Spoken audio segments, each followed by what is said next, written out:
Nurjan? Do you think I can get the screen ready now, or we have to wait for them to ask us to share the screen? No, you have to wait for sharing the screen. Okay. I will tell you. Sure.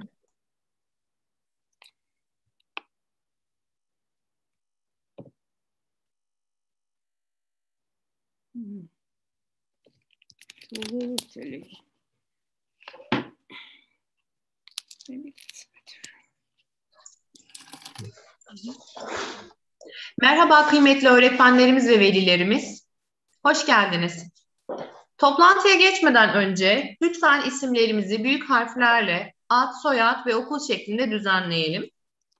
Sunum süresince mikrofonlarımız kapalı olacak. Lütfen görüntüleri açık tutalım. Bugün eğitimde uluslararasılaşma konusunda 3. oturumumuzu siz öğretmenlerimiz ve değerli velilerimizle gerçekleştiriyoruz. Uluslararası Eğitim Danışmanı Hoda Mohtar bizlerle olacak. Sunuma geçmeden önce faydalı olacağını düşündüğüm birkaç hatırlatma yapmak istiyorum. Öncelikle Hoda Mohtar hocamızın sunumu İngilizce dilinde olacaktır. Hocamızın sunumlarını Mustafa Asımcılı Ortaokulu'ndan İngilizce öğretmenimiz Nurcan Ulu hocamız Türkçe'ye çevirecek. Sunum süresince sorularınızı bize chat kısmından iletebilirsiniz. Sunum sonunda 10 dakikalık bir soru cevap etkinliğimiz olacak. Ayrıca hocamız sunum sırasında sizlerle mailini paylaşacak. Sunum sonunda mailini göreceksiniz. Bireysel olarak sormak istediğiniz soruları kendisine İngilizce dilinde e-mail olarak iletebilirsiniz. Ya da bizlere Türkçe olarak iletebilirsiniz. Mail adresimiz projeler07@mep.gov.tr projeler07@mep.gov.tr El kaldıranları görüyorum. Yalnız toplantı süresince el kaldırmak yok. Lütfen el kaldırmayalım. Sorularınızı sadece chat kısmından yazıyorsunuz. Sanırım bu konuda anlaştık. Okay, dear Hoda, I had a long speech, sorry. How are you today? Great, thank you. So, if you are ready, we are ready for your presentation. Yes, I am. You can share your screen. Evet, Hoda hocamız şu an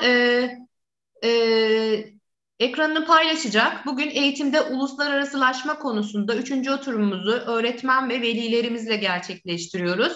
Bu toplantı öğretmen ve velilerimizi ilgilendiriyor.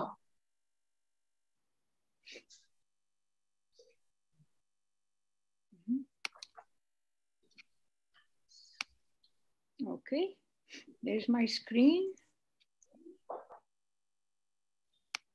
And I think everything is ready. Are you ready, Nurjan? Your microphone is muted. Is mine muted? Let me see. No, I'm not muted. Okay.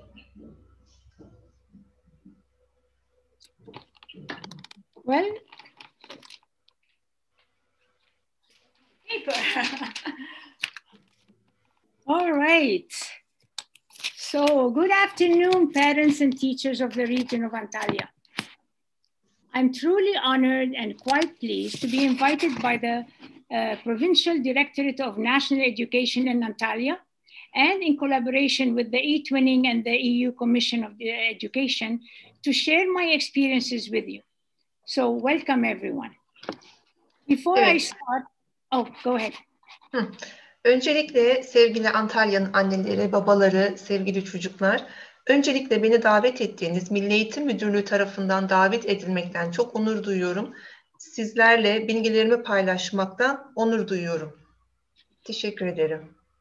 Before we start, I would like to thank this young and beautiful teacher, Ms. Nurjan Ulu, who volunteered to translate my presentation from English to Turkish. So, Nurjan, teşekkür ederim.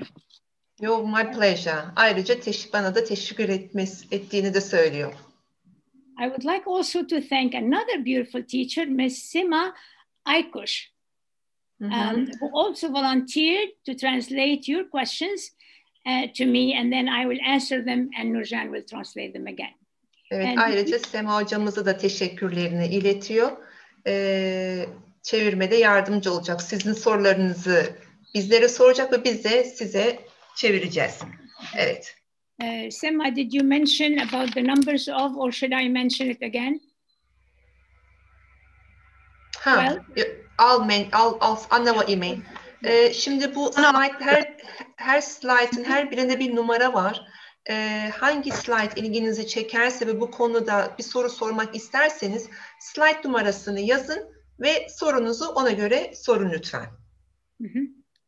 And I will have to probably change the position of, so they can see the numbers. Give me a minute. Leave it like that, Hoda. No, they can't see the number now. Yeah, I'm making it smaller here so they can see the numbers. Oh, there.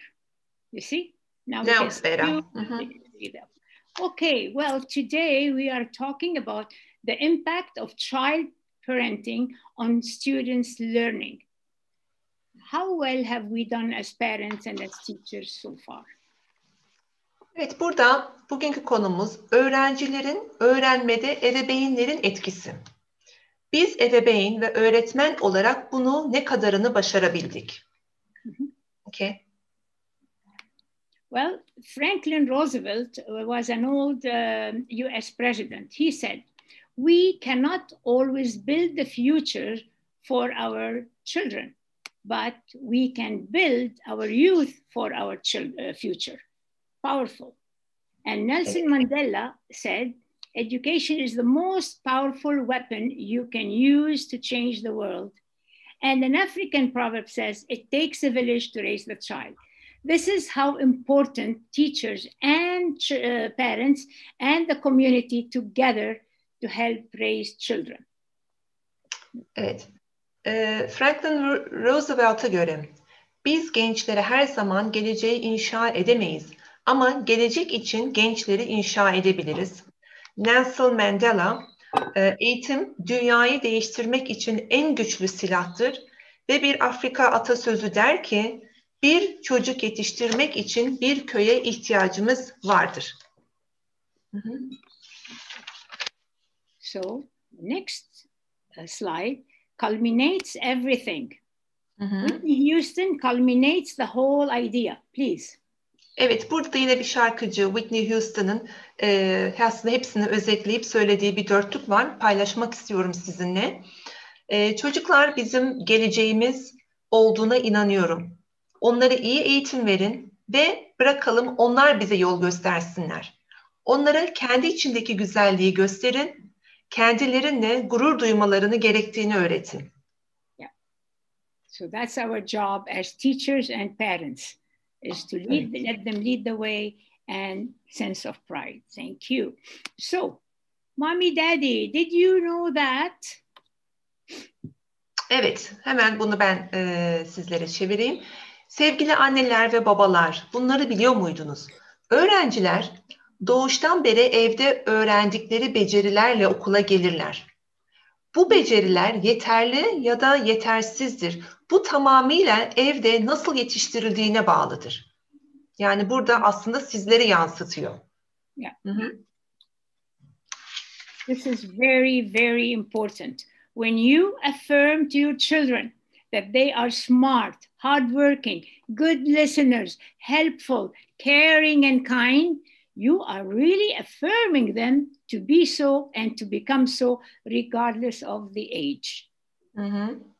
Evet, siz çocuklarınıza akıllı, çalışkan, iyi bir dinleyici, yardımsever, şefkatli ve nazik olduklarını söylerseniz aslında öyle olmaları gerektiğini onlara inandırıyorsunuz. Hiçbir yaşa bakmaksızın, gözetmeksizin. Burada yaşın hiçbir önemi yok. Thank you. And the next one this chart has been translated to every language in the world. Children learn what they live. We just said in the previous slide that when we affirm them positively, they give us back positive. When we demean them, it's the opposite. Evet, az önce bahsettiğimiz gibi olumlu bir şekilde davranırsanız, yani olumlu cümleler sarf ederseniz, olumlu olarak size geri döner. Ya da tam tersi. Şimdi bu bir yazı var. Bunu hemen çevirmek istiyorum ve bu birkaç dilde çevrilmiş. Çünkü önemli. Eğer bir çocuk sürekli eleştirilmişse kınama ve ayıplamayı öğrenir. Eğer bir çocuk kin ortamında büyümüşse kavga etmeyi öğrenir. Eğer bir çocuk alay edilip aşağılanmışsa sıkılıp utanmayı öğrenir. Eğer bir çocuk sürekli utanç duygusuyla eleştirilmişse kendini suçlamayı öğrenir. Eğer bir çocuk desteklenip yüreklendirilmişse kendine güven duymayı öğrenir. Eğer bir çocuk hoşgörüyle yetişmişse sabırlı olmayı öğrenir. Eğer bir çocuk övülmüş ve beğenilmişse takdir etmeyi öğrenir. Eğer bir çocuk kabul ve onay görmüşse kendini sevmeyi öğrenir. Eğer bir çocuk güven ortamı içinde yetişmişse doğruluğu öğrenir. Eğer bir çocuk hakkına saygı gösterilerek büyütülmüşse adil olmayı öğrenir. Eğer bir çocuk aile içinde dostluk ve arkadaşlık görmüşse bu dünyada mutlu olmayı öğrenir. Okay. Thank you. So, what are some of the basic needs of children? You saw now, you heard everything, what they need. Let us put it down to action. What do the children need to become? Resilient, happy, healthy, purposeful, hardworking, and have a fully abundant life. All of this is in teaching them morals, virtues, values, and principles, and self-respect. Please. Hı hı. Çocukların dayanıklı, mutlu, sağlıklı, amaçlı, çalışkan ve donanımlı bir yaşama sahip olmaları için onlara ahlak, değerler eğitimini, kendine saygı göstermeyi, içsel ve dışsal dayanıklılığı öğretmeliyiz. I took self-respect and highlighted it in black because I want to talk about it. If a child, if we as adults have a pouch, imagine there's a pouch on our chest full of respect. So I have respect to give others. I can give respect to children, to the law, to the roads, to everybody and everything because I have respect. What if, just imagine, my pouch is empty. I have no respect. I can't give respect to anybody, not to the country, not to the laws, not to the parents. I smoke and throw my bag on the road and disrespect the country. Is that good? No. So parents, please, please, please teach self-respect from day one. In other words, from K to 12, kindergarten to grade 12, teach self-respect. If you don't know how, all these akhlaq we talked about is full of them. When kids believe in the akhlaq, then they have self-respect. Evet, burada en önemli şey Hoda hocamızın bahsettiği kendine saygı, öz saygı. Eğer çocuğumuza öz saygıyı, kendine saygıyı öğretirsek o çocuk etrafa da saygılı davranır, ülkesine saygılı davranır, çevresine saygılı davranır ve doğru bir birey olmayı bu şekilde öğrenir. Ve lütfen anne ve babalar öz saygıyı çok iyi verelim. Okay. Okay.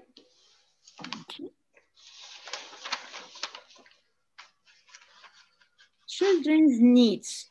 What do children need really other than what we have been talking about? They need physical needs. I can only tell the yellow ones. Why don't you go ahead and translate it, please, Nurcan? Okay. Burada hani özetlemek gerekiyor. Çocuklarımızın ihtiyaçları nelerdir? Fiziksel ihtiyaç vardır. Yeme, içme, sarılma, seçim yapmaya gibi. Disiplin, değerler eğitimi, kurallar, beklentiler. 3, inanç ve umut. Bu da çok önemli. Kendini güvende hissetme. 4, kendine aitlik, aidiyat. 5, özgüven yine az önce bahsettiğimiz gibi. 6, mutluluk, huzurlu, sevgi dolu bir ortam. 7, özgürce karar verebilme. Kendi kararlarını verme ve bu kararların sonuçlarına da katlanma. Ve en sonunda doğru yönlendirme ihtiyaç vardır. Okay. Ve bunun içinde Hoda, shall I talk about the yellow ones now or No, later I'll talk on? about those because they're Okay. stories. Thank you. Tamam. So now, Rehberlik, yönlendirmeye de ihtiyacımız vardır. Evet, şimdi Hoda biraz daha ayrıntıya inecek. okay. So now that you understand what do they need, if there are some things you don't understand, please take the number. Oops, we put the numbers away. Evet, anlamadığınız, sormak istediğiniz bir şey varsa numaralardan sorabilirsiniz. So this is number 8. So I'm going to tell you something about Teta Zaini.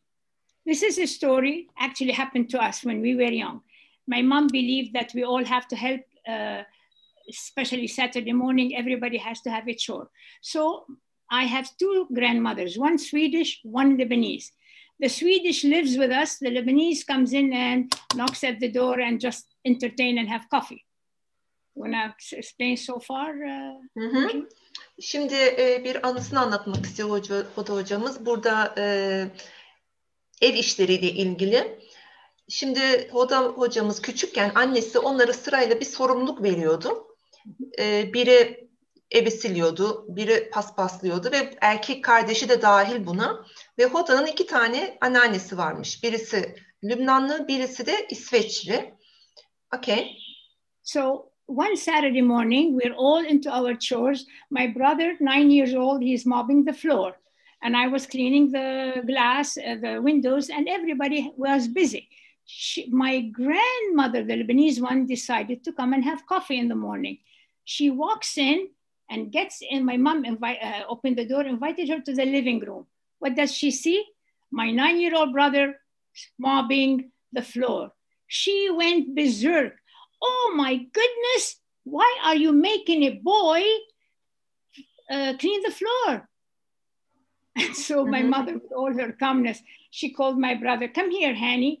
Would you please ask your grandmother, when you graduate from high school and you were ready to leave to go abroad for your higher education, that she is going to come along with you to clean your underwear and mop the floors for you. So my brother, of course, 9 years old, he giggled and he smiled and left the room. Then my grandmother, the Lebanese, realized what my mother is doing. If we don't teach our children about chores, and there's more about chores coming up, we are failing them. Thank you. Evet, yaşadığı bir olay. Şimdi az önce bahsettiğim gibi Hoda'nın annesi her birisine bir görev vermiş ve erkek kardeşi, 9 yaşındaki erkek kardeşi de yerleri paspaslıyormuş. O esnada Lübnanlı anneannesi geliyor ve erkek kardeşinin yerlerini paspasladığını görünce çok şaşırıyor. Aa demiş, böyle bir şey nasıl yaptırırsınız bir erkek çocuğuna?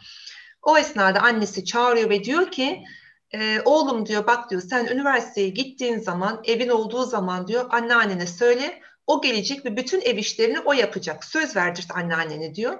O esnada anneannesi anlıyor ki annesinin aslında neler öğretmesi gerektiğini, ne yaptığını o zaman anlıyor ve hatasını anlıyor. Thank you. Now we go to the judge's story. I heard from a judge one time that we in life and in the court system responsible for 2 things only. The words that come out of our mouth and what our body does, head to toe. Only. Can you imagine this is the only thing we're accountable and responsible for? The words and the action that our body does. Evet, burada bir savcıyla karşılaşmış ve bir söylediği 2 şey çok önemli diyor savcının. Diyor ki birincisi davranışlarınız, ikincisi ağzınızdan çıkan her söz. And middle child, belonging. Now, we all have had children probably, and we know how the first baby gets all the attention. The last baby gets all the cuddling and the kissing and everybody loves him. What about the 2 or 1 or 3 children in the middle? There is the word belonging. Sometimes in psychology, there is a saying that the middle child sometimes feels he doesn't have a place in the family. He is kind of lost between, oh, my older brother gets everything and my younger brother gets all the cuddles. I am left alone. And he's not alone also if other siblings. all the middle ones feel alone, and they need to, the family has to have enough place for everybody equally. Hı hı, evet. Yine burada diyor ki eğer kalabalık ailelerde genellikle ilk çocuk tüm dikkati o alır. İlk çocuktur. Her şeyin ilki onunla yaşadığı için özeldir. En küçük çocuk ise tüm sevgiyi, güzellikleri o alır ama ortadaki çocuklar genellikle dışlanmış oluyorlar. Yani bu nedenle dikkat etmemiz gereken bir şey var. O da bütün sevgimizi, ilgimizi eşit dağıtmamız gerekiyor çocuklar arasında. Ortancaları dışlamayalım. Çünkü genellikle onlar öyle hissediyormuş. Eğer eşit bir şekilde sevgi dağıtılmazsa. Thank you. And self-esteem, self-actualization is very important as well. If we look at this word self-esteem, if we put our children down, if we say, you're stupid, you didn't do this, why don't you do this? You're like a cockroach, I can step on you. Like all these bad words, you say this to children, you are crushing their self-esteem. That's what means esteem, self-respect. And the same with self-actualization actually is the opposite. So if you tell a child how good he is and how he's achieving well and he's helping and he's a good citizen, you are making him actualize his self.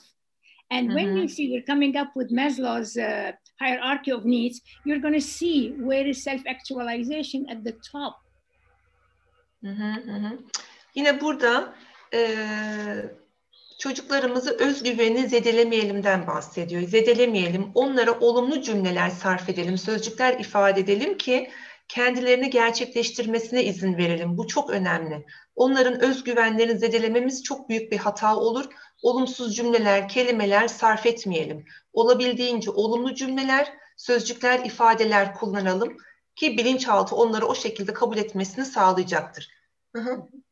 And number 6 is play and laughter. It's very important for you to play and laugh with your children. Giggle them, play with them at home, play cards, play board games. And outside, if there is a chance over the weekend, go hiking, go barbecuing, play ball with the children, boys and girls. I used to play football with all my brothers and the cousins.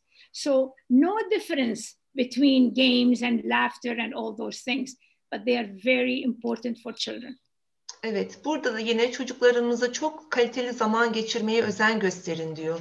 Gülün, eğlenin, evdeyseniz oyunlar oynayın, dışarı çıkarsanız futbol oynayın, piknik yapın, kaliteli zaman geçirin. Hani kız erkek, kız ya da erkek çocuğu diye ayırt etmeyin. Hep birlikte ailecek vakit geçirin. Yeah, and independence, number 7, is very much like what the judge said. We have to teach our children. We are responsible for what we do and what we say.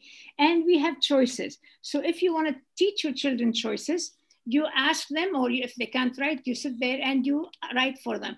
But usually choices become at grade 4 and up, so they can write. Ask the children to write the choices that they want to make. And then say, write 5 choices. And out of these, ask them, what's the best choice of these? Give me 3 choices that you believe are the best. Well, he or she may choose 3.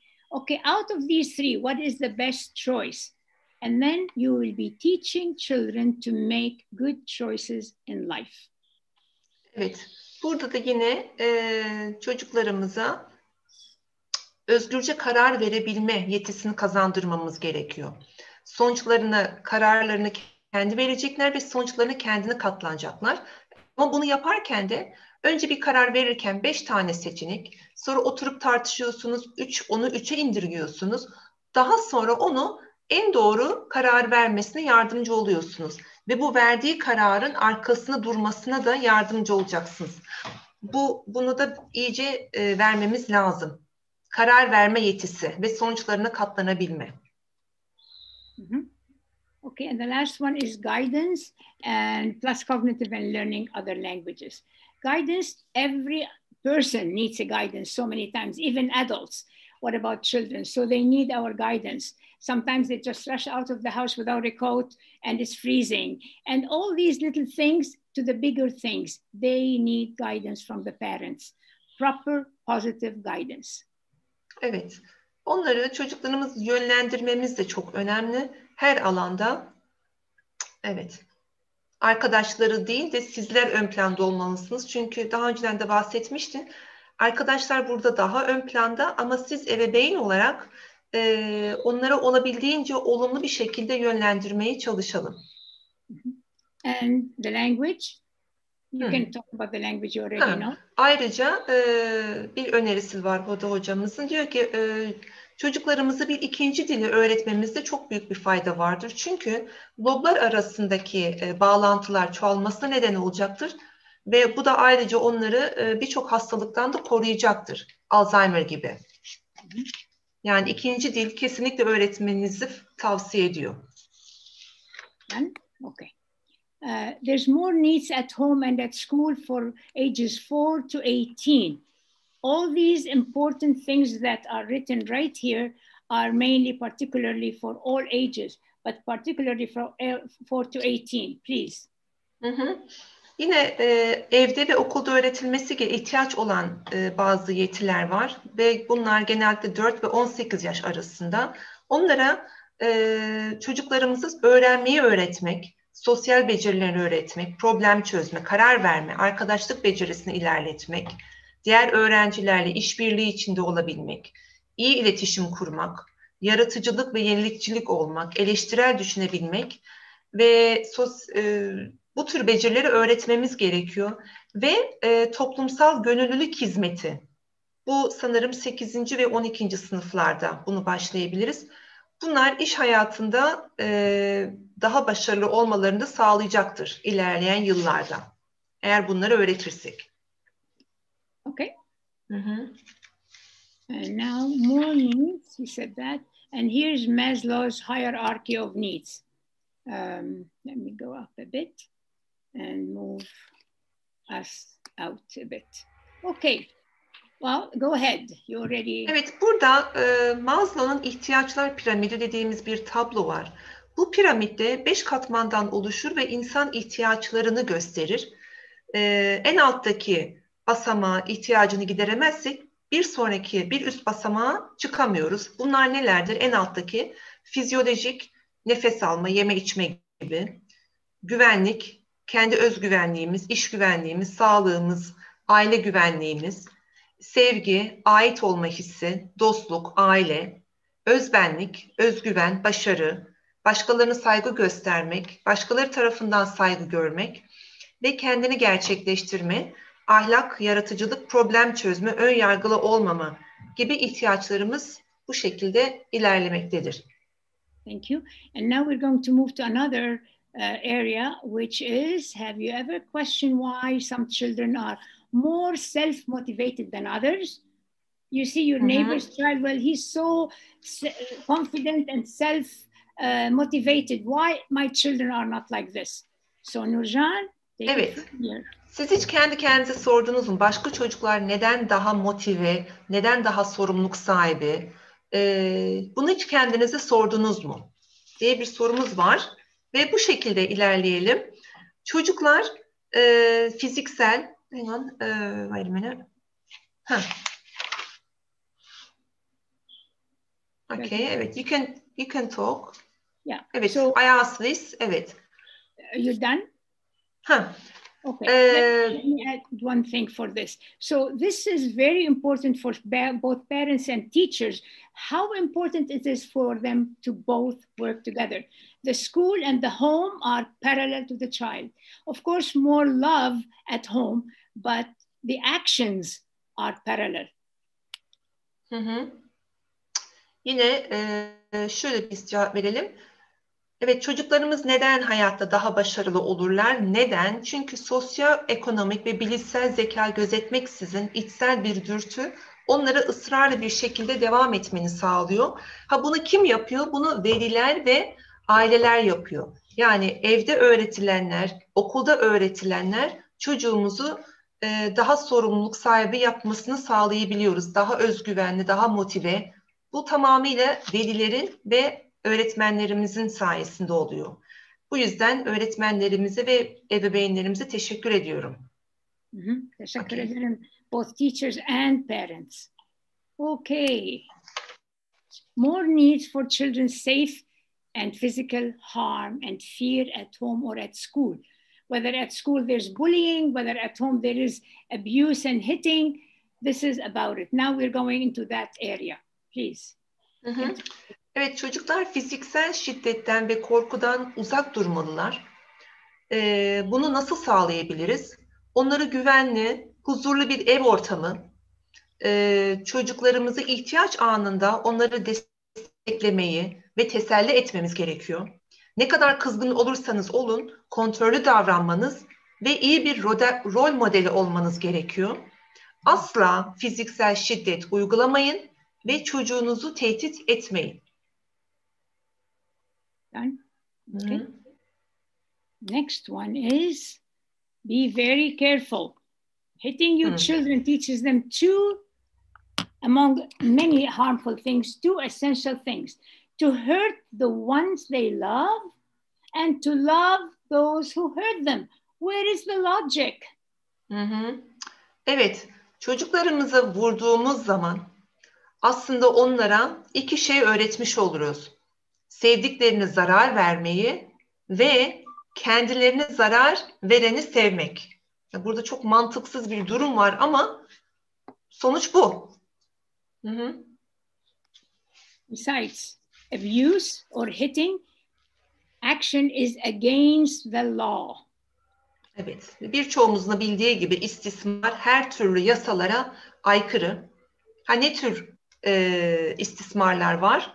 Fiziksel, cinsel istismar, sözel, duygusal, mental, psikolojik, finansal, ekonomik, kültürel istismar ve ırkçılık. Okay. Thank you. Some people don't understand that this is the way it is. Abuse is of many levels. Now we move into something different. Age-appropriate chores for children and why are they very important? Now we've taken them into different stages of the lives of children. So this is the age-appropriate chores. Go ahead, please. Evet, burada yeni bir konuya değinmek istiyorum diyor. Yani evde çocuklar ev işlerinde yardımcı olmak neden önemlidir? Ve her yaşa uygun bir ev işi nelerdir? Bunlara bakacağız birazdan. Okay. This is why they are important. Evet, bu ev işlerinde çocukların yardımcı olmaları neden önemli? Ev işleri yaşam becerilerini öğretmeye yardımcı oluyor. Ev işleri çocukların sorumluluk ve kendine güvenmeyi öğrenmelerine yardımcı oluyor. Ev işlerini ekip çalışmasını öğretmeye yardımcı oluyor. Ev işleri saygı pekiştirmeye yardımcı oluyor. Ev işleri güçlü bir iş ahlakı oluşturmaya yardımcı oluyor. Ev işleri planlama ve zaman yönetimi becerilerini geliştirmeye yardımcı oluyor.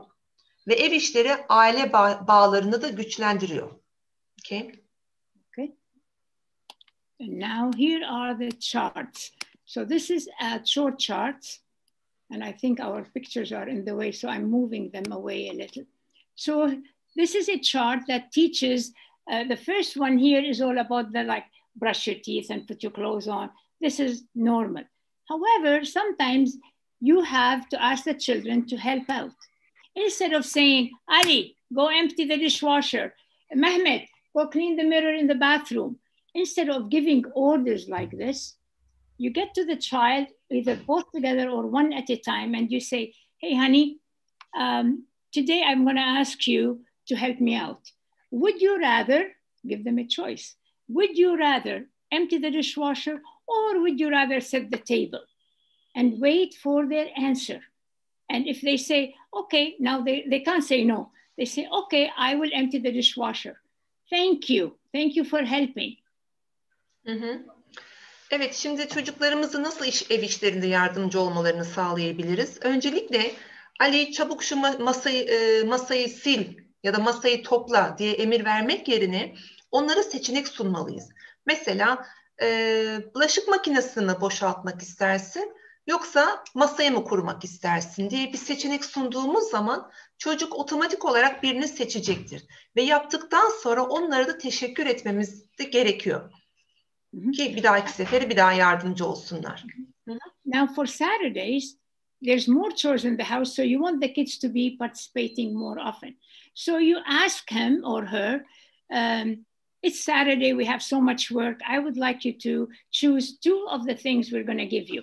We're going to give you 3, but I want you to choose only 2. And the same process like before.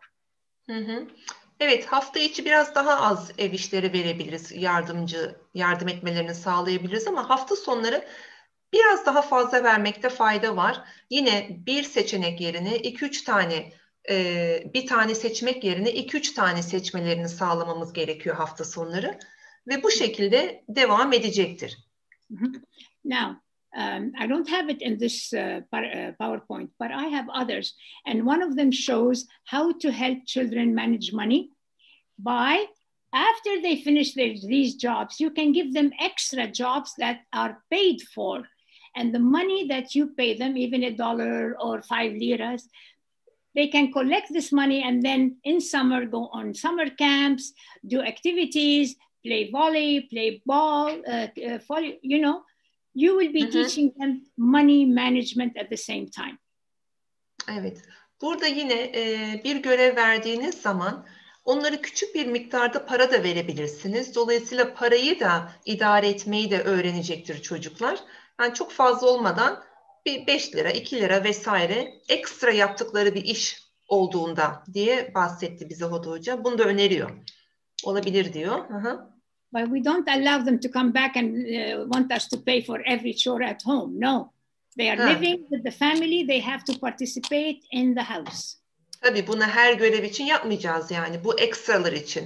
Genel günlük yapılması gerekenler için para vermememiz gerekiyor ama böyle ekstra bir şey olduğu zaman para teklif edebilirsiniz. Thank you. This one here, this is too much and it's a no. I don't believe in this. You know, you can go ahead and explain. Burada da yine eğer okuldan sonra çok fazla görev vermememiz gerekiyor. Çocukları bunaltmayalım. Az olacak, öz olacak. Özellikle hafta için. Çok fazla verirsek çocuklarımız bizden bu konuda uzaklaşırlar ve yardımcı olmazlar. So, no, you cannot over ask the children to do too much work. There's a balance. Evet, dengede tutmak lazım. Çok fazla yük bindirmeyelim çocuklara. Yes, thank you. Well, statistics prove, I have to move our pictures out. This is yours. Okay. Number 20. Evet, burada istatistikler şunu ispat ediyor. Diyor ki, ev işlerinde yardımcı olan çocuklar hayatlarında birçok alanda başarılı olduklarını gösteriyor. Daha dengeli davranıyorlar, daha da dengeli davranışlarda bulunuyorlar ve karakterleri çok güçlü ve çok yönlü olmasına neden oluyor. Okay, very good. And here's some pictures. This little boy is 5 years old. He's helping his grandma here plant a tree. Burada yine küçük bir çocuk anneannesiyle, 5 yaşında bir çocuk anneannesiyle bahçede yardımcı oluyor. Ağaç dikiyorlar. And this is his sister also digging for planting a tree. Evet, bu da onun kız kardeşi. O da yardımcı oluyor. She's 7 years old. Evet, 7 yaşında. This little boy here is learning how to do dishes. Evet, bu çocuk da bulaşık yıkamayı öğretiyor annesi. But you see the mother and the other sister. The other sister is learning, but the mother is supervising. Evet, küçük kız da öğreniyor. Orada gözetiyor. Annesi onu böyle takip ediyor. And this one here, same thing. Mother is supervising the boy and the girl, or maybe 2 girls, I don't know. They're cooking, helping out in cooking. Evet, burada yine çocukları, annelerine yardımcı oluyorlar yemek pişirirken. And this one, these 2 little boys are either fixing the bed or folding sheets. Evet, yine burada 2 erkek çocuğu yatağı topluyorlar, çarşafları katlıyorlar. İkisinden birini yapıyor diyor. Evet. And this one, the mother is teaching a 4-year-old girl to put the dishes in the dishwasher. Evet, burada yine bir anne 4 yaşındaki bir kız çocuğuna bulaşık makinesi nasıl yerleştirilmesi gerektiğini öğretiyor. And this is my favorite because the whole family is engaged. Evet, burada en çok sevdiğim fotoğraflardan biri diyor. Bütün aile işbirliği içerisinde herkes yardımcı oluyor ve evin işlerini birlikte yapıyorlar. That's right. This reminds me of my brother when he was his age. Okay, and this one here, job is done when we all work together. Evet, hep birlikte yaptığımız zaman işler daha da çabuk olur ve daha düzenli olur. Hep birlikte yapmamız gerekiyor. And parents may ask me, so how do I know what chores to give him? Here's a list. We can't read it all. You can go online and translate it with Google Translate, or you can send me an email and I will go through, but I need it translated too. So both Nurjan and I will have to help translate that.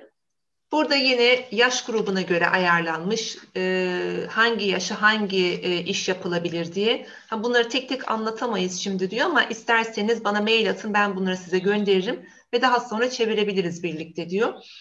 Yani 2-3 yaş için, 7-11 yaş için, 4-6 yaş için, 12 yaş ve üzeri için görevlerimiz bunlar. Bunlardan yararlanabilirsiniz. Okay, and we come to almost conclusion here. This lady, her name is Kimberly, and she is a great positive, she's a teacher, and she gives stickers to her children, students, when they do a good job. But look at the language she uses. You are worth celebrating. When was the last time you told your child, oh, my son, you are so worth celebrating? Or when did they tell you, Mama, you are so worth celebrating? Burada bir ev eğitmeni var. Hep olumlu şeyler söylüyor çocuklarına ve öğrencilerine. Pozitif cümleler yazıyor. Onları onurlandırıyor ve onları üzerine yapıştırıyor. Ve en çok kullandığı cümlelerden biri, sen kutlamaya değersin. Bu çok güçlü bir cümle. Bence bunu kullanmalısınız. Mesela siz bunu hiç çocuklarınıza söylediniz mi? Ya da çocuklar size hiç bunu söyledi mi? Bence söylemelisiniz. Güzel bir cümle. Sen kutlamaya değersin. Kimberly adında öğretmenimiz bu arada. And this is her, I chose this other one because it's so beautiful. Words are seed. We eat the fruit of what we say. Evet, yine Kimberly diyor ki kelimeler tohumdur. Biz söylediklerimizin meyvelerini yiyoruz. Thank you. She also says, reignite children's confidence. I can do it. So all of these here are for ages 5 to 8. If she hears her son doing something, or she can say, oh, that's very smart of you. You are smart. You could see his eyes glitter. And then you ask the child, say it. I am smart. Say it. I am smart. So that it goes to his subconscious that yes, he is smart.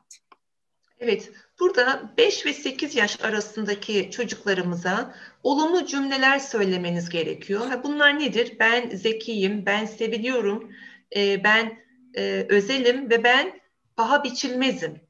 Bunları söylediğiniz zaman bilinçaltında onları kabul etmesini de sağlıyoruz aslında. Ve gerektiğinde kendilerini tekrar ettirebiliriz. The same thing with I'm special, I'm loved. She repeats them. She asks the kids to repeat them to themselves. Çocuklar bunu kendi kendilerine tekrar etmeleri gerekiyor. Now these affirmations are for older children, 8 to 14.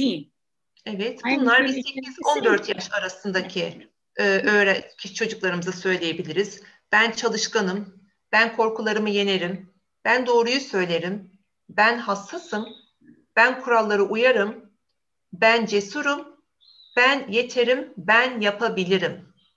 Very good. And this one here, we teach this in schools and we put them at home. At home, we bring colored papers and we go online and ask for all the affirmation words. And then we give it to the child, have him give me 5, some of them give me 10. And then just like that, you can put it on the closet, on the mirrors, on the bathroom. So anytime that children go around, they see positive affirmation. You can do as many as you want of these. Evet, böyle bir aktivite öneriyor hocamız. Diyor ki elinizi çizecek çocuklar ve oraya 5 tane olumlu cümle, kendini ifade eden olumlu kelimeler yazmasını sağlayacak. Sizler bunu birçok kez yaptırabilirsiniz ve görünen yerlere asmanızı sağlayın ki çocuklar her gördüğünde onun öyle olacağını hissedecek ve bilinçaltına bu yerleşecektir ve zaman içerisinde de öyle olacaktır. We do this at school and we ask them to give us 10 and we put them all around the wall of the classroom. Why? So that the kids, no matter where they look, they are bombarded with positive reaffirmation. Evet, biz bunu okulda da yapıyoruz diyor ve sınıfın her tarafına asıyoruz ki öğrenciler nereye bakarsa baksın böyle olumlu kelimeler görecektir. Görmek zorunda kalıyorlar. Evet. And this is something very interesting. I raised my children on it. You can go on Google online and Google what are the 10 golden rules of life. I used to sing it for my children. If you drop it, you pick it up. If you open it, you close it.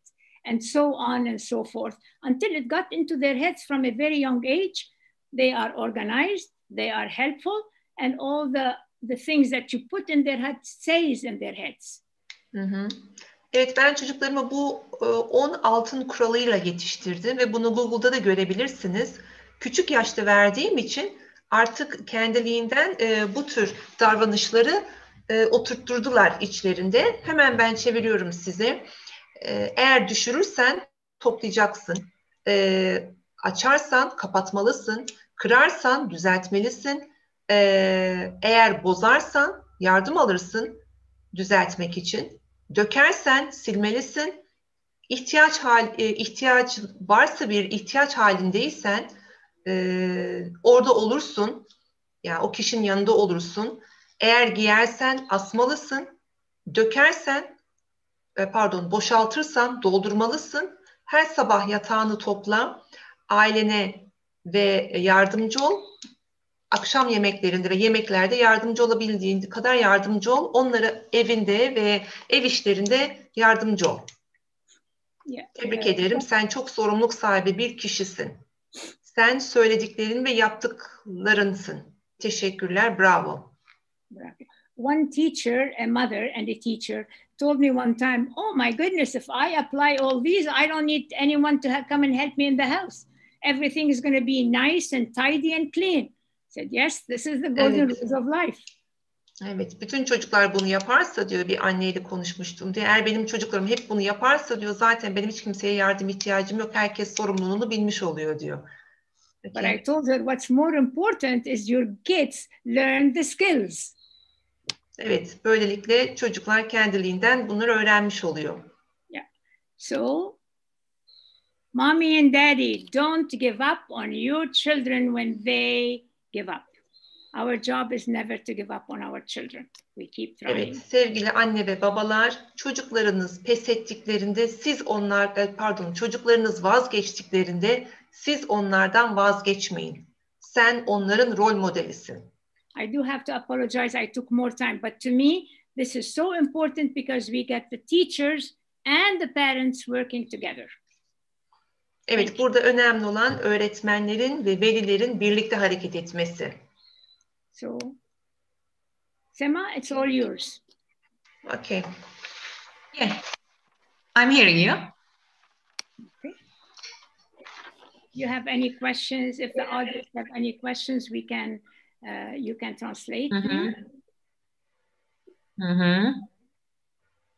I am getting the messages and I am checking them. Yeah. I will ask you at the end of the session. Thank you. I see some children. I would like to see whether they understood what's going on. I hope. I could see this young gentleman, Hanif, he understood from the smile on his face. Right, Hanif? He's muted.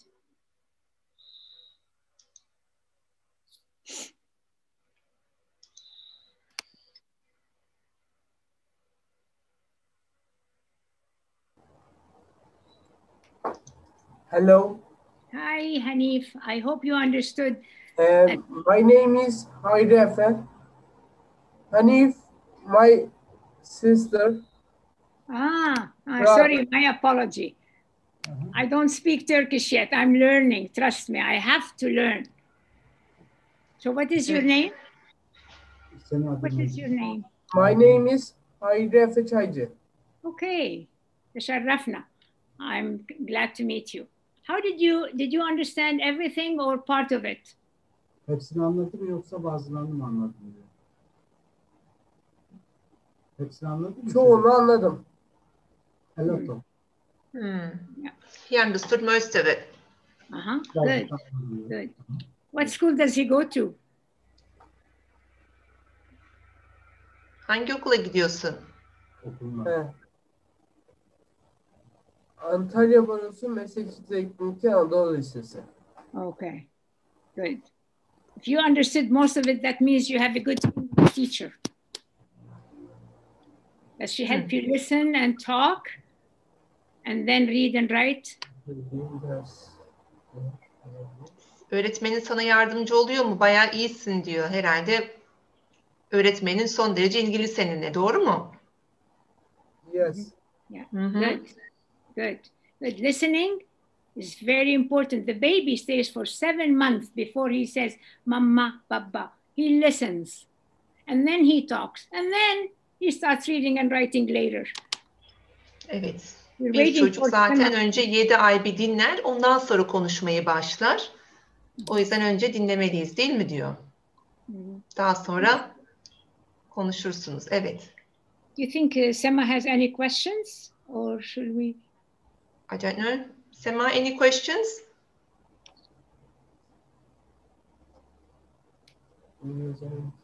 Yes, we have some questions. Yes. Okay. Sorry, but first I will go in Turkish. Okay? Sure. Okay. Kıymetli velilerimiz ve öğretmenlerimiz, sorularınızı chat kısmından alabiliriz diye belirtmiştik. Hoda hocamızın şu an ekranda paylaştığı e-mail kısmına eğer isterseniz İngilizce olarak birebir kendi bireysel sorularınıza yönlendirebilirsiniz. Ancak hocamız sadece İngilizce dilinde mailleri kabul ediyor. Türkçe olanları chat kısmından da belirttiğim gibi projeler07map@map.gov.tr adresine konu kısmına Hoda Mohtar yazarak gönderebilirsiniz. Bizler İngilizceye çevirerek hocamıza yönlendireceğiz. Şimdi soru cevap kısmına geçiyorum. Ben sorularınızı Hoda hocamıza ileteceğim. Hoda hocamızın cevaplarını Nurcan Ulu hocamız sizlere tekrar çevirecekler. El kaldırmayın sorular için. Lütfen sorularınızı chat kısmından yazınız. Aynı zamanda YouTube kısmında kontrol edeceğim. Okay, Hoda. I am checking firstly on Zoom questions and then I will continue with YouTube questions. And while I looking here, I see some good messages and somebody said, I love you. Okay. There are some good messages to you. Thank you. Okay. So questions. Okay. Questions. Okay. Okay, here, firstly, someone named Mehmet said that, what about the pressure that families make on their children? How does this affect children? The pressure on the children the families have done. You mean pressure, not pleasure. The pressure. Pressure, yes. Thank you. This is a very important question because we talked about self-esteem. You know, self-esteem, how kids feel, they have, they're confident, they walk with confidence, they respect everyone. This is self-esteem. When we put pressure on them, we crush their self-esteem. I wanted to ask Mehmet, what kind of pressure? Is it social pressure? Is it physical? Is it, what kind of pressure? There's social pressure. For example, you can't go out with your friends. That is social pressure. Then there is home pressure. He wants to exercise while you want him to do his homework. So there's pressure. There is tag war, as we say. He wants to do something, you don't allow him. So that's pressure. Negotiate with your children. Put the choices on paper and see okay, if you want to play, if you want to exercise now, would you have enough time to finish your homework? Ask him, yes or no, questions, choices. If you write 4 choices, after 4 choices, you say, okay, I want you to choose the best one. We talked about this before. So I need to understand what kind of pressure, social, emotional, educational, physical. Physical, no pressure physical whatsoever. Even mental and psychological, when we pressure them, it affects their personality.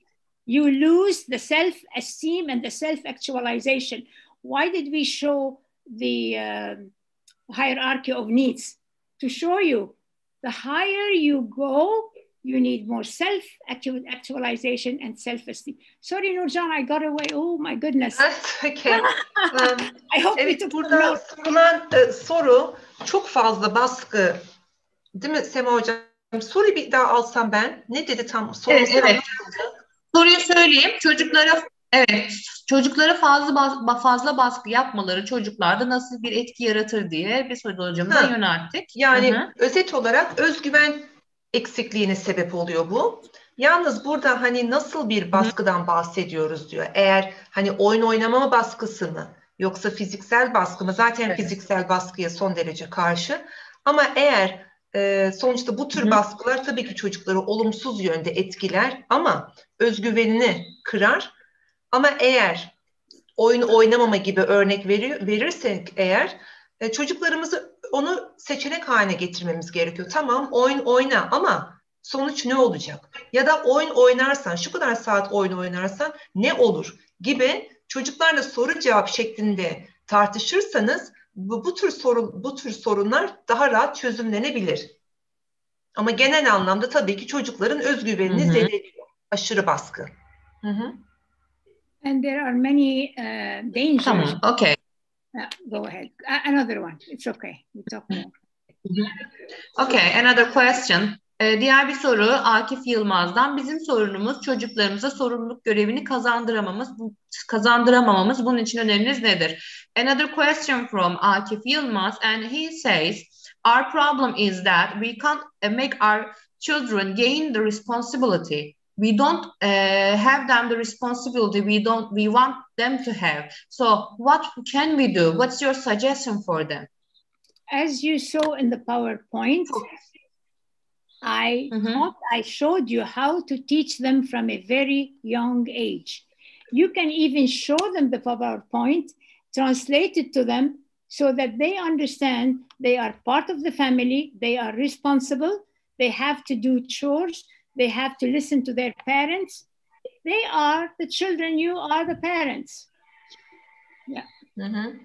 Evet, bu sorumluluklarımızı tabii ki küçük yaşta vermemiz gerekiyor. Sunumda da bahsettik. Hani ev işlerinde yardımcı olma, onlar da bu evin birer parçası olduklarını, onları söylememiz ve bunda onları kabul etmeleri gerektiğini, sadece bu evin işleri annenin ve babaya ait olmadıklarını, onlar da yardım etmeleri gerektiğini söylemeniz gerekiyor. Dediğimiz gibi seçenek halinde vermek lazım. Hani emir vermek yerine bunu mu yapmak istersin, şunu mu yapmak istersin gibi seçenek sunarak çocuklarımıza yardım etmemizi sağlayabiliriz.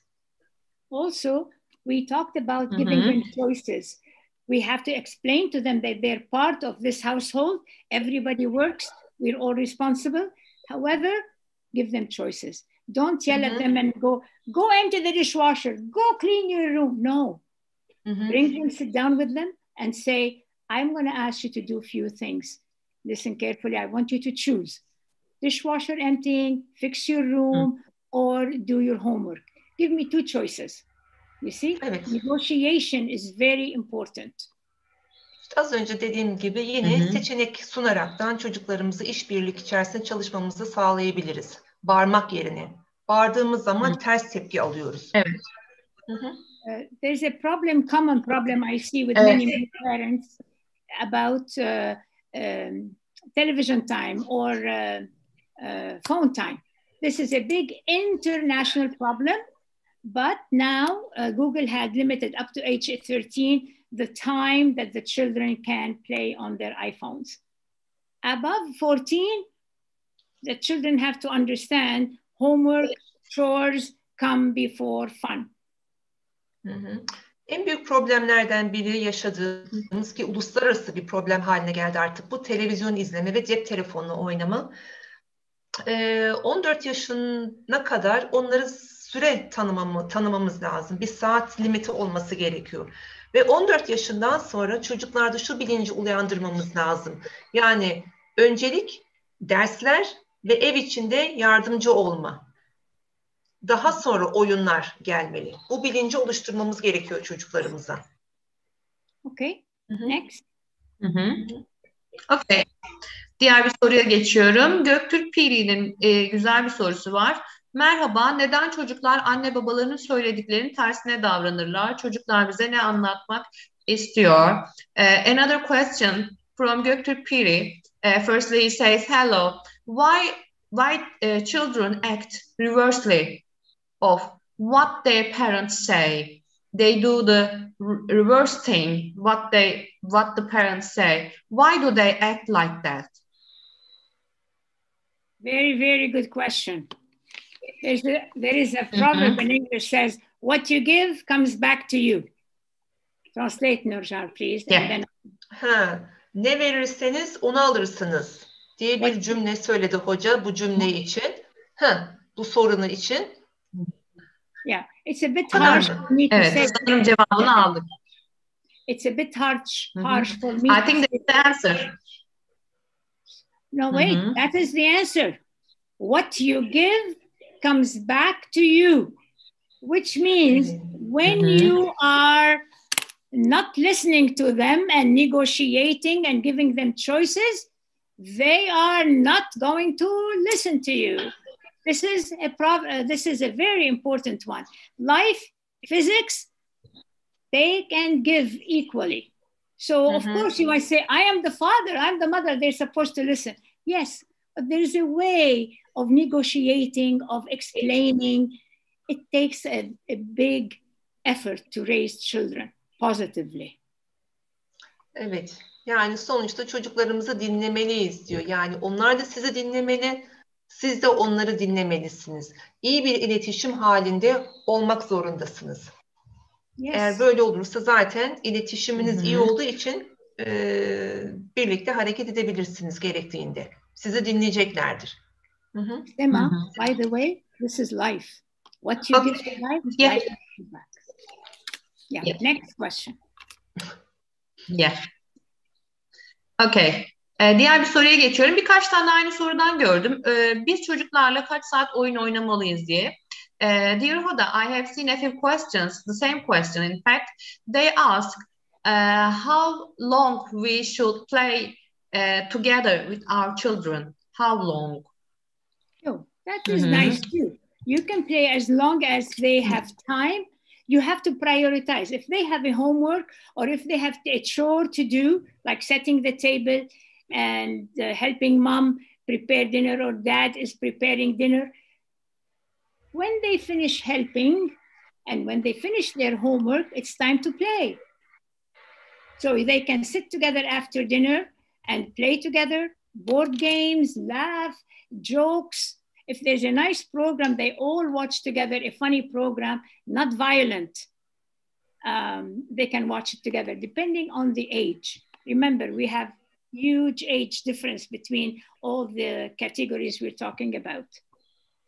Evet. Play and laughter is very important, Nurcan. Evet, burada zaten birlikte zaman geçirmek çok önemli. Ama şunu söylüyor, hani önceliklerimizi yapıp ondan sonra çocuklarla güzel zaman geçirmeliyiz ki çocuklar bu sorumluluğun bilincini varsınlar. Hani ödevleri varsa önce ödevlerini yapsınlar. Ev işlerinde yardım edilecekse onları yapsınlar. Ve sonra istedikleri kadar oynayabilsinler. Ama önce sorumluluklar yerine getirilsin. Daha sonra birlikte güzel zaman geçirsinler. Burada bir sınırlama yok. Okay. Okay. We have a few English questions, but I will go first in Turkish, just understand the Turkish parents and teachers. Yes. Anne ve babaların pozitif olup öğretmenlerin negatif ve öğrencilerin de zorba oldukları okul ortamları hakkında ne diyorsunuz diye bir soru gelmiş. Elena diye devam eden bir isim. We have an English question. I first translated it. It's from Elena Anatoly. But what if parents are positive, but teachers are negative and school have a lot of bullies? What about this? Holy macro, as we say. That is the hardest question I can get. I hope there are there any teachers? I thought there will be teachers today.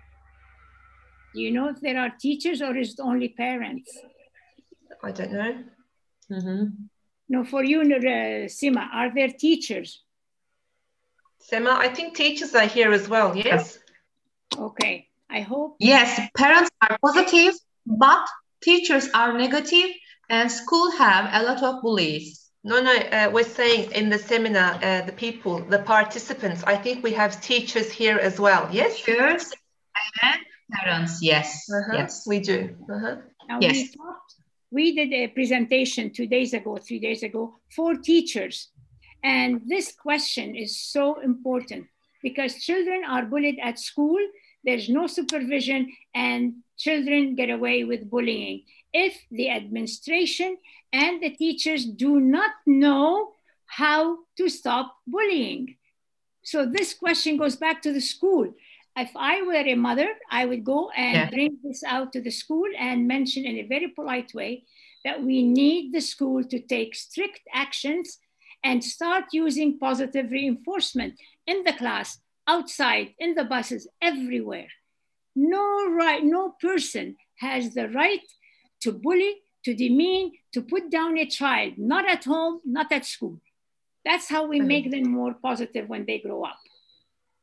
Evet, burada Hoda şunu söylüyor, eğer böyle bir akran zorbalığından ya da başka bir zorbalıkla hissettiğiniz an okulda bunu gidip okul idaresiyle paylaşmanız gerekiyor. Ve bu şekilde çözebiliriz. Çünkü hiçbir şiddet, hiçbir zorbalık kabul edilemez. If I were this mother, I teach my children all the positiveness at home and it's all lost at school and they don't listen to me, I will move my child from that school because that school does not have the level of professionalism needed to teach children.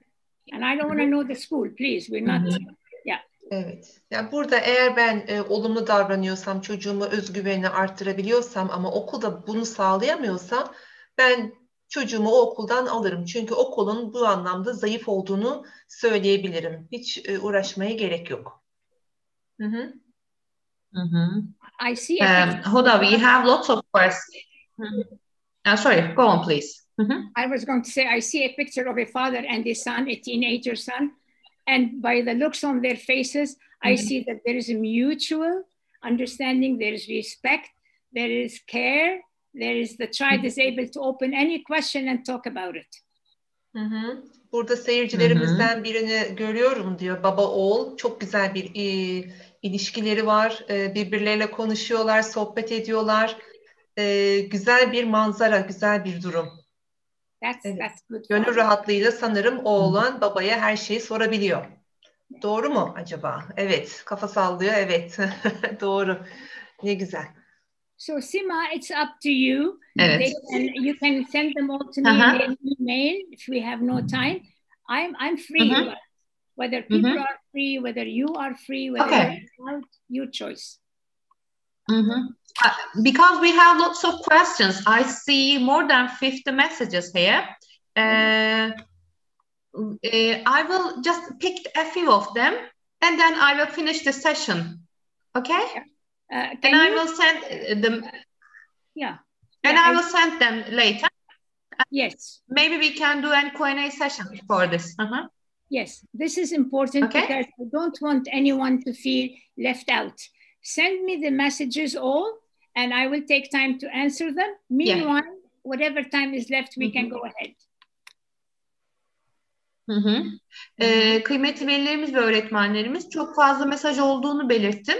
Biliyorsunuz ki vaktimiz kısıtlı, ancak Hoda hocamız kimsenin kendini eksik hissetmesini istemediği için mesajları biz tek tek kaydediyoruz burada.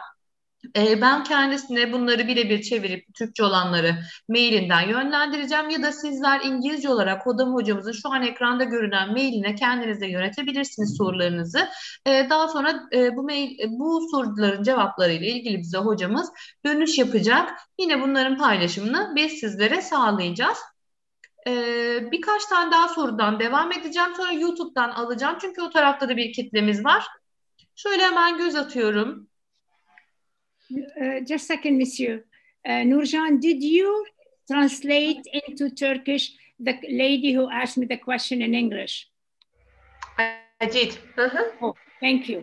It is so I did. important that everybody hears it. Please go ahead, gentlemen. There's a gentleman who wants to ask a question, but he's muted.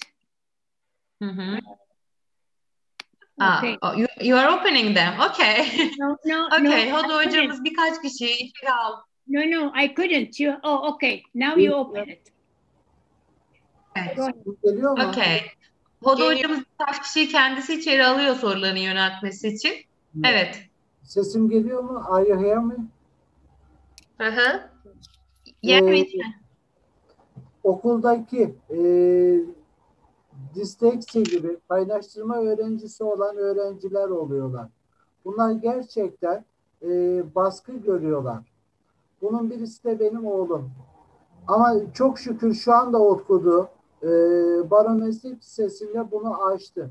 Oradaki öğretmenlerin olsun, arkadaşlarının olsun pozitif yaklaşmalar sonucu şu dönem bu zamana kadarki bütün baskılarını yıktı ve farklı bir Efe oldu. Bu konuda topluma oradan bir şeyler söyleyebilirse, hani kanala konuşuyorum, seçmek istiyorum, yanlış bir şey söylemek istemiyorum cümle kurarken. Gerçekten okul baskısı birçok öğrenciye engel oluyor. Bu konuda bizi daha çok aydınlatabilir mi? Sorun bu. Okul baskısı olmaması için neler yapmalıyız? Çocuklarımıza neler söylemeliyiz? Kaynaştırma öğrenciler için neler yapabiliriz? Teşekkür ederim. Translation, Nurjan? Okay. Sorry, who? No, you Sima, right? Okay. No, Nurcan, please. I was taking the messages.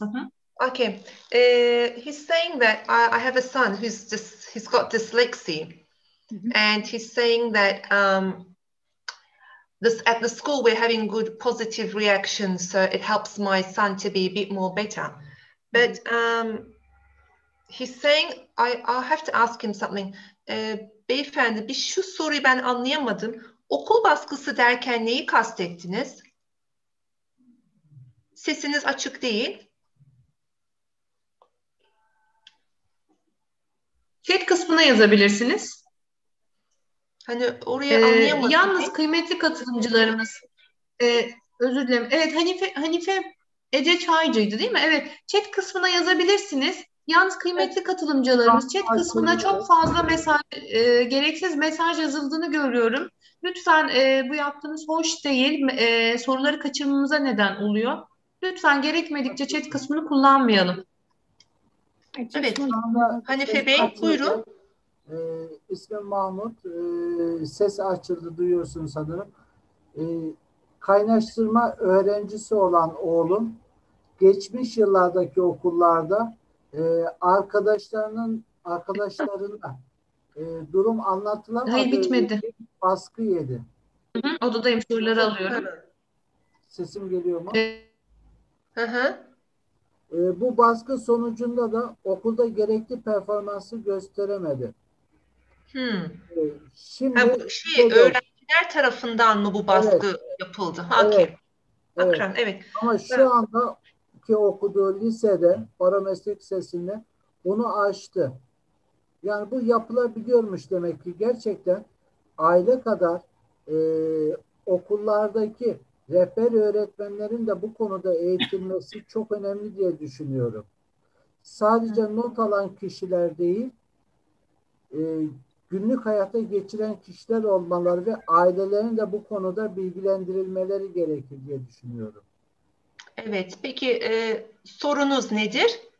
Hoda hocama? Disleksi ile nasıl başa çıkabilirim? Yani bu süreçte neler yapabilirim?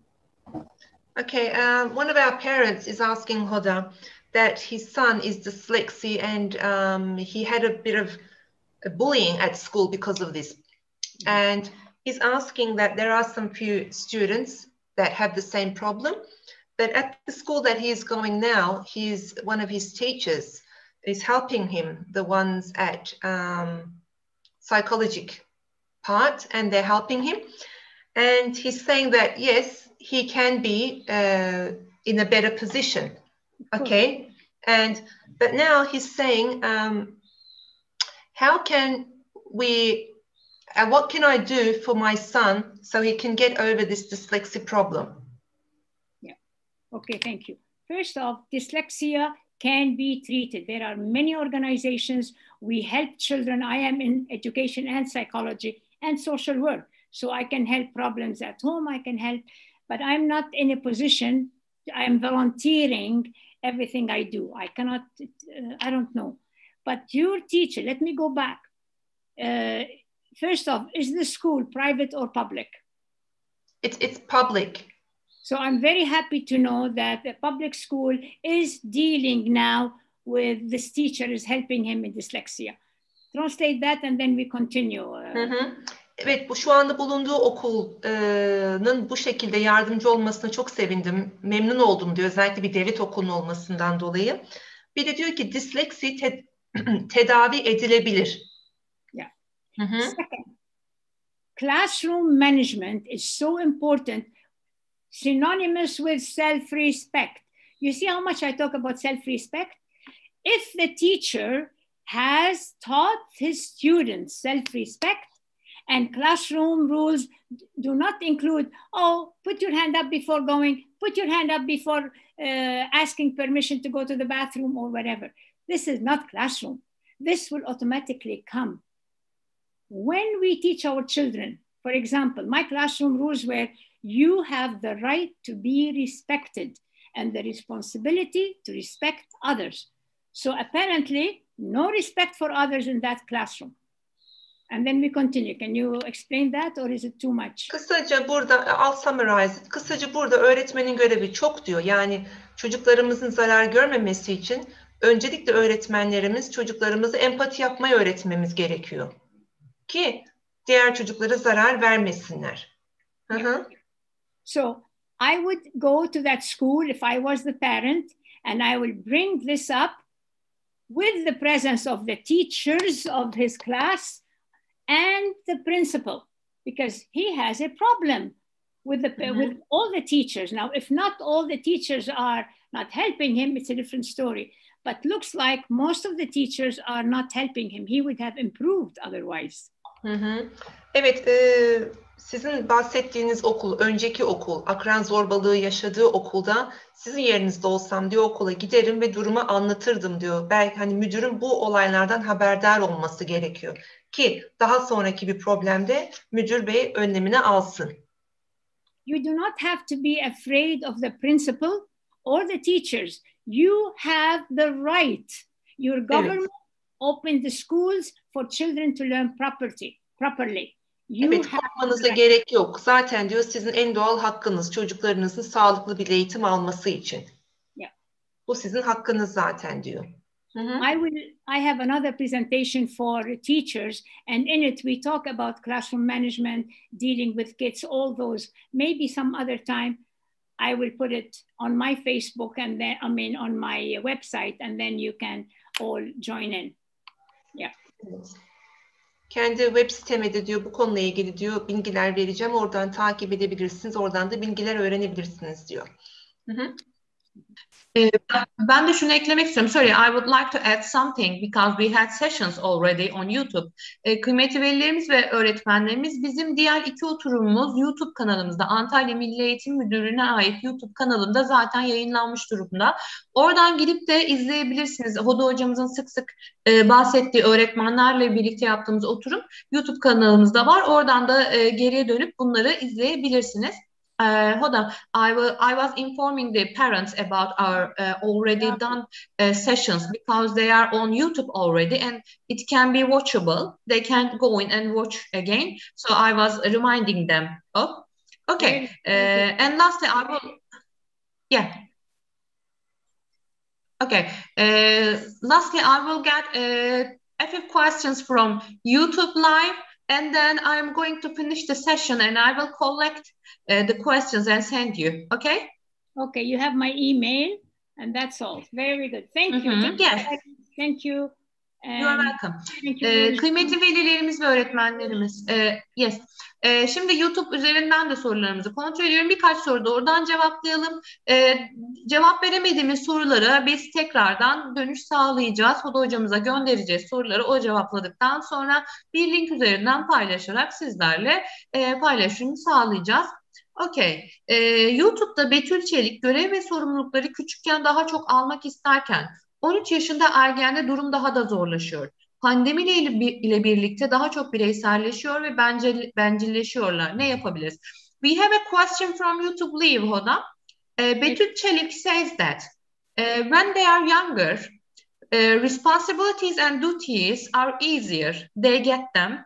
But when they get older, like 13 years old, when they became a teenage, it gets harder. And especially with the pandemic, they became more selfish and introvert. So what do you think about this situation?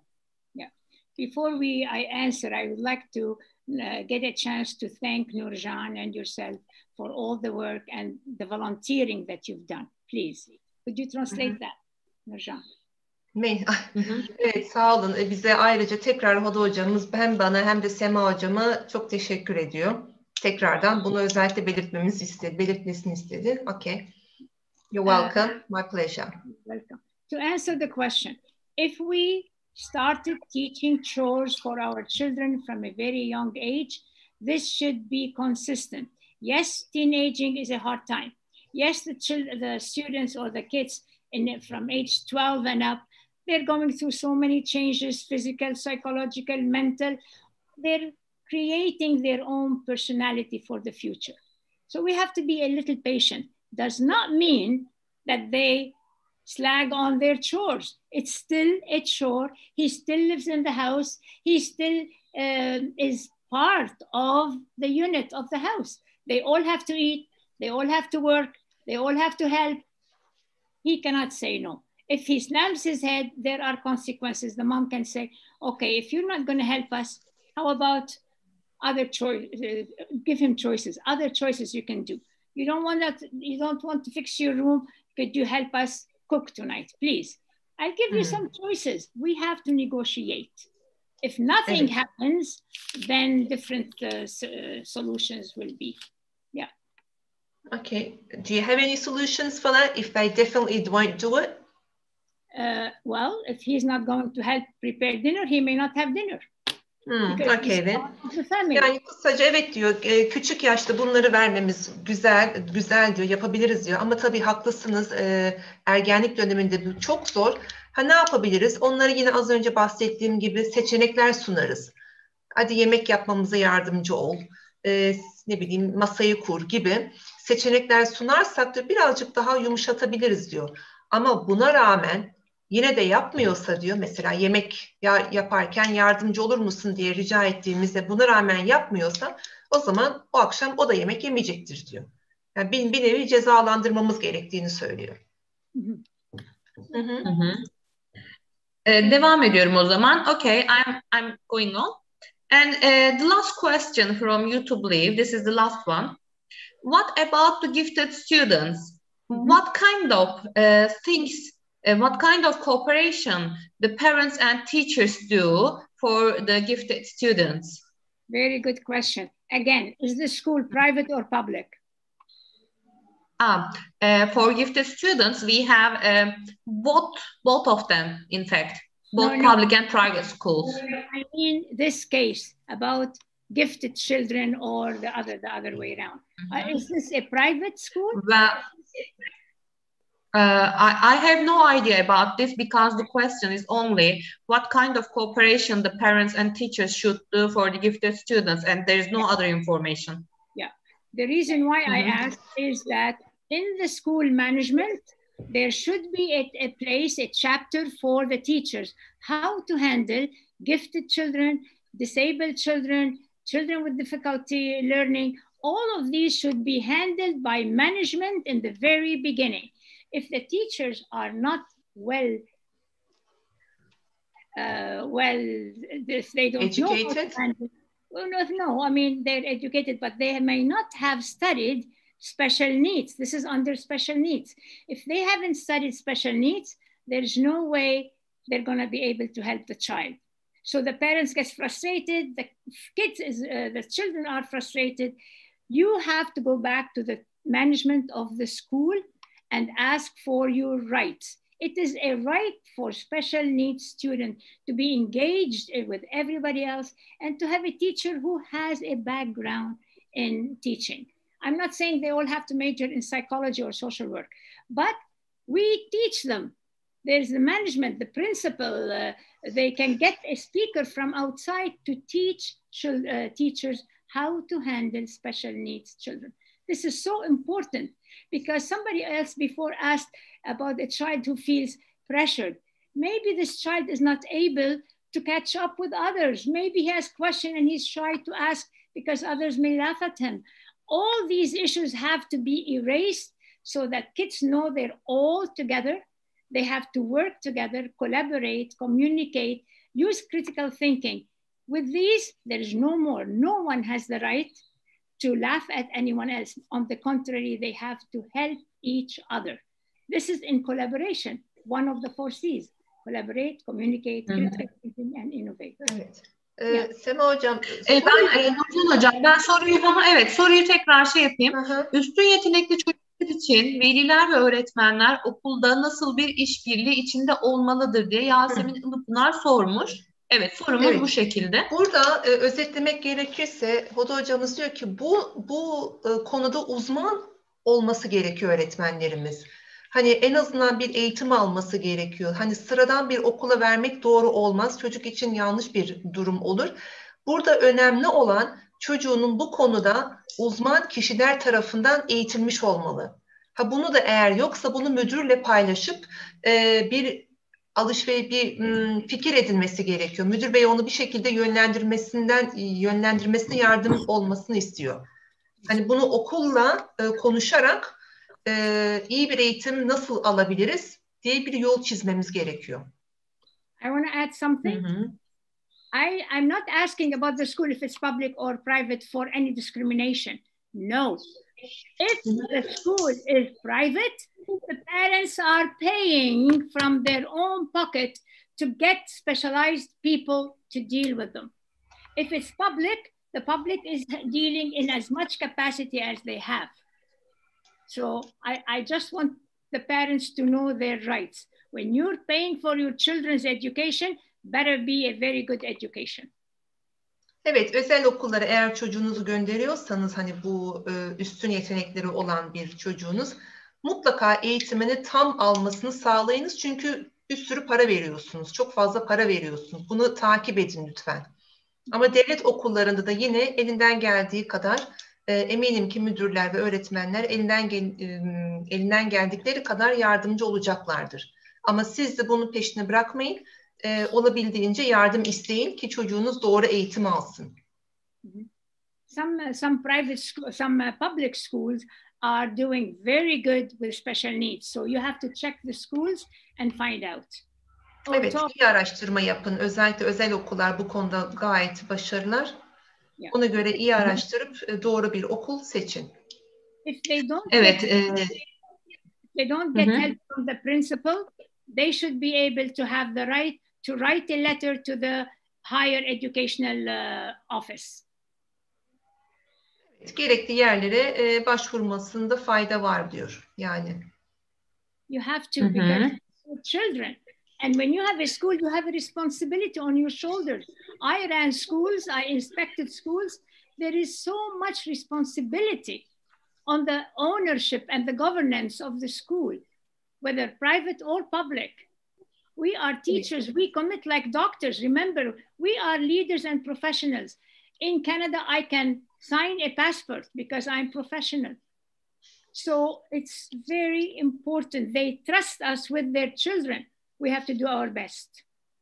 Evet, biz lider olarak, yönetici olarak, öğretmenler olarak bu konuda uzmanlaştık. Dolayısıyla biz bu konuda üstümüzde sorumluluk çok fazla var. Elimizden geldiğince yardımcı olmamız gerekiyor. Okay, I think our session is finished, and I will firstly go on Turkish, and I will continue in English, Hoda. Okay?